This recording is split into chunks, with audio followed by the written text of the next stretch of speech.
actually a therapist turned life coach. I'm a licensed clinical social worker. And at about my 30s, I started having like a little bit of a midlife crisis, I would say. Maybe it was an early midlife crisis. And so I did what a lot of people would do. I joined the army, right? Because that's what everybody does. So I joined the military. I was a therapist in the military, an active duty therapist. I deployed. And when I got out, I had started making the move over to coaching versus doing clinical work. And one of the things that caused me to do that is because I'd kind of realized that, although I loved my time, my experience in the military, what led me to do something so radical was just I needed a life change. I was trying to change my circumstances of my life instead of changing how I was thinking about approaching things. And so when I started getting coached, when I started doing my certification, I started realizing just how important being able to understand just how powerful our thoughts are in driving everything else that we do. Oftentimes we react very much with feelings. We might get a feeling in our gut or sometimes even pain or illness. And, we just focus on those things going on with us instead of maybe sitting down, slowing down, thinking about what our brains are telling us. What are the thoughts that are creating these anxious feelings or this sadness? Now, everybody feels feelings, and that's appropriate. It's when they're completely kind of too big for situations that that I'm talking about, like these illnesses compound, or there's so much that we're not dealing with over and over and over again that the smallest kind of circumstances or emotions pile up, and then that becomes a big blow point for us, resulting in disease, medical illness, things like that. So as far as EFT, I actually discovered that I was working with veterans, running and facilitating retreats for veterans who were having difficulties transitioning from their military experience. And I was hired on by a small nonprofit, and we were out running these retreats in the woods. And my very first week of spending my week out in the woods facilitating these retreats, there was a spider infestation in these cabins, and I am like severe arachnophobic. It was so, really pervasive. I would have thoughts about spiders when they weren't. Obviously, I'd be literally driving my car down the highway, and something in my head would be like, "There's a spider crawling on you right now." Really more than just being freaked out by them. I think a lot of people don't understand when people have like phobias like that. It's so much more. It's uncontrollable. It's not about just not liking or thinking something giving us the heebie-jeebies. I was so embarrassed. I had to have like one of the staff members come in and pull my bed out from the wall so I could sleep in the middle of the room. I did not sleep at all that night. Like I would literally maybe an hour and a half. My mind was just racing. Every time I closed my eyes, I was seeing spiders. And so the next day, I spoke to one of the facilitators about it, and she was like, "Oh, have you heard of this thing, tapping?"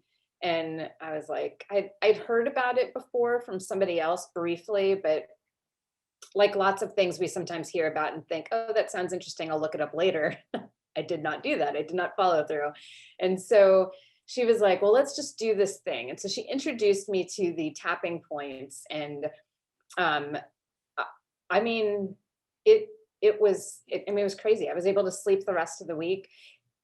3 years ago, before this, like right now, I'm sitting at my desk, and my legs are, tucked up underneath the desk right now. If I had been talking about spiders, I would have had to push myself away from the desk so I could have eyes on and make sure that there's nothing underneath there crawling on me. So even the fact that I can like talk about this without like getting squirrely is just been a huge life change for me. And so that was just so amazing. We were like, well, I started reading more and more on this EFT, and I started seeing the impact it's actually had on the veteran community and working with PTS, or post-traumatic stress, because there are a lot of techniques as a clinical EFT practitioner, and I'll go into the difference between the two, but there's a lot of different techniques that help to create some distance in the brain between you and this like terrible,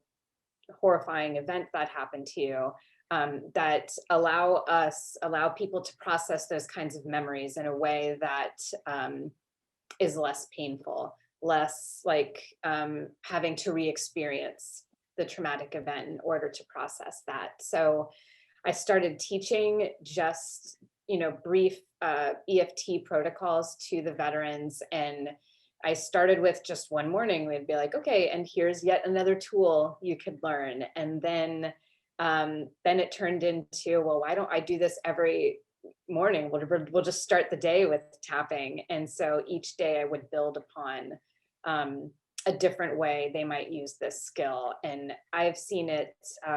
One time we had a veteran who fell off a log in the woods while we were walking back to our ropes course, and he sprained his ankle and he was just hollering down the forest, like just wailing. And I had just taught them their first tapping round that morning. And so finally I like snapped my fingers in front of his face and I was like, all right, hey, let's just tap right now. And so we started tapping, and I mean, it was like I watched this veil of pain like clear up from his eyes. We were able to get his shoe off, assess, what happened, call for ambulance to come and get him. But it was, he called me Mrs. Miyagi the rest of the week. It's not magic. It is science. It's back. So I know I've launched into a whole bunch and I haven't really explained what this process is. Or one of the things that I bring to the table that makes me a little different is I think I make the woo a little more accessible because I have this history. I'm credible in what I've done with it. I'm credible in who I've applied this to. And I just approach it in a very real way. Like, it's not all woo stuff is about like crystals and mysticism. It's, if a lot of us just like maybe put the judgment in the corner and was like, you know what, I haven't tried this before. What do I have to lose? You might be surprised at what happens in adopting that type of mentality, not just about techniques that you might not have used before, but really like opinions, different beliefs. Like, if what you've done in the past has not worked for you, I mean, why not try something new and really surprise yourself?